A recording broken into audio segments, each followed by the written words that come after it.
He said that he was in his prison cell with his cellmate and was trying to figure out how he could show his love for his wife before she got there for their conjugal visit. His cellmate had rigged together this device with a paper clip. Oh my God, I'm horrified. Dude, what are you doing? It says Reg. He was tattooing my name on his penis. Oh, okay. That makes more sense. Okay, guys, if you're gonna get your genitals tattooed, please do it by a professional and not with a paperclip, okay? I hope everyone knows that, but like, y'all, it's not worth it. It's not worth it to be in the ER like that. Guys, have you ever watched this show, Sex Sent Me to the ER? No, me neither. But today I'm reacting to a episode of Sex Sent Me to the ER. And this is season 2, episode 10, and it's called Prison Problems.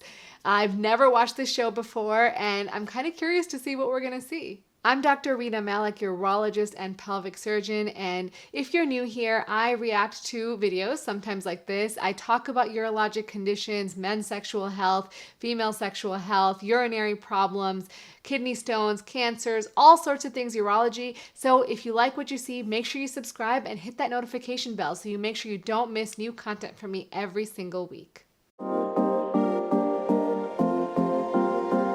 After the couple's conjugal visit, his thing didn't go down. How long have you had the erection? 5 days. 5-day erection may sound like a days. really good time, but it can actually be a very serious problem. It's stuck. I wanted to wow her. Holy moly, that's Charles Chatsworth. I find out that this gentleman is a notorious financial embezzler, and this woman was his wife. Hey, Doc. Hey, how's it going? After the couple's conjugal visit, his thing wouldn't go down.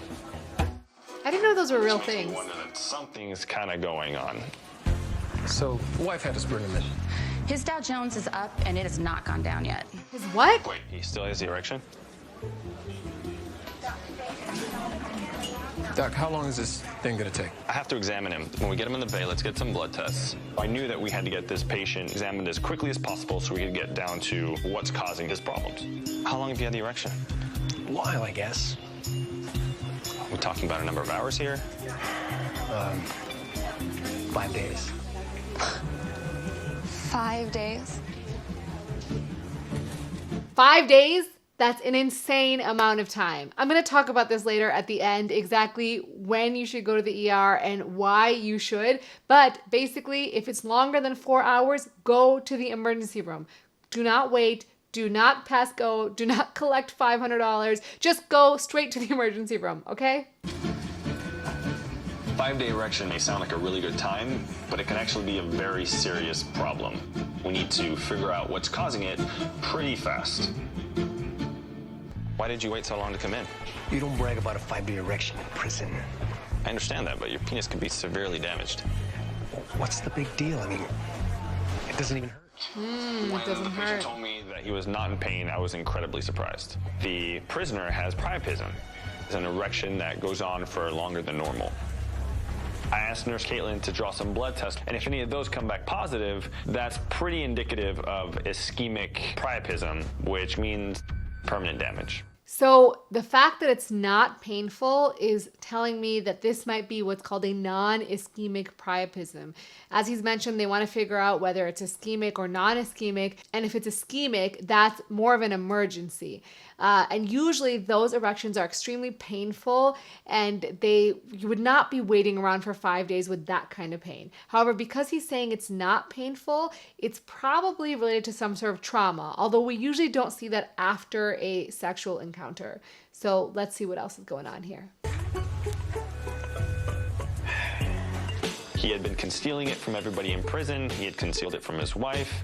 And when I looked at it, I could understand why. At the time, it seemed like a good idea, but now, not so much. He said that he was in his prison cell with his cellmate and was trying to figure out how he could show his love for his wife before she got there for their conjugal visit. Listen, I'm a pro, and if we don't do this right now, we won't heal before your conjugal. His cellmate had rigged together this device with a paperclip. Oh my God, I'm horrified. Dude, what are you doing? Okay, stop. That's enough, love. Inmates are crafty. How are they even getting that shot? I'm just thinking, what the heck did you do to yourself? Does that say Beg? Roy? Wait, who's Roy? What? I think it says Ray. It says Reg. He was tattooing my name on his penis. Oh, okay. That makes more sense. It hurt too much to finish. Do you know how sensitive that area is? Regina's usually the adventurous one. I want to wow her. Him and his wife are very much in love, and while he's been in prison, they haven't had the opportunity to spend that much. Okay, guys, if you're gonna get your genitals tattooed, please do it by a professional and not with a paperclip, okay? I hope everyone knows that, but like, y'all, it's not worth it. It's not worth it to be in the ER like that. Also, how did they get that shot where they're looking under the sheet? Like, did they put the camera right next to his penis and then get a shot like that? I mean, that's a little creepy. Okay, let's see here. The urologist looks over the case and wants to do further tests to determine the appropriate diagnosis and the right treatment for the patient. What does REG mean? Oh, His wife's name is Tina. And you've had the tattoo 5 days? I'm gonna draw some blood for further testing. The nurse already did that. From his penis. So this guy is here with an erection that won't go away after he got a tattoo. And what's that called? That's called a priapism. And when you come in with a priapism, it can be ischemic, meaning that there's loss of blood flow to the penis, or it can be non-ischemic, and that means that it's usually due to some sort of trauma. And the way you determine that is by checking a blood gas of the penis. And based on the results of the blood gas of the penis, you can determine whether it's ischemic or non-ischemic, and depending on that, the treatments are very, very different. Let's see what this guy has. Priapism. Only a specialist can take blood from the penis, which is why we needed him. Well, we are now sure that this is non-ischemic priapism. Non-ischemic priapism means that too much blood is flowing into the penis, but not enough blood is flowing out. That's good because at least it's getting nutrients and oxygen, and it has a lower risk of dying. Finally, some good news. But if it isn't resolved, it'll be semi-erect at all times. Well, that's some good news. What? I'm just trying to lighten the mood. Wait, how exactly was he able to see that this guy has a non-ischemic priapism by just looking at the blood? I mean, yes, in theory, if it's very, very dark, the blood coming out that looks like old blood, that's very likely ischemic, versus if it's kind of bright red, it's more likely non-ischemic. But he just like came out of the sheets and was like, it's non-ischemic.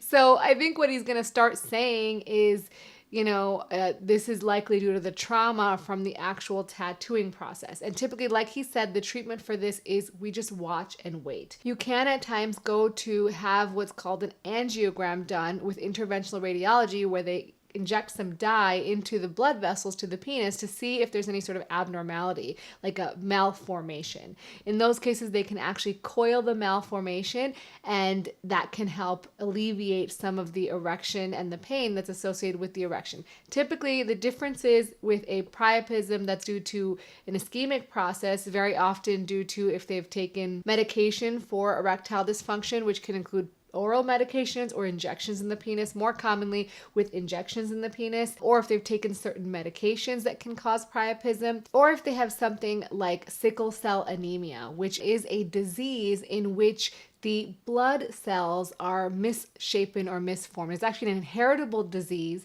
that people get, and because there's not enough normal red blood cells, they can often lose oxygen. And one of those areas where they can lose oxygen is actually in the penis for men. And so they can come to the hospital with priapism or an erection that won't go away. This is often an ischemic priapism. And when you have an ischemic priapism, you actually have to drain the blood from the penis itself to help the erection go down. And this can often be very, very painful.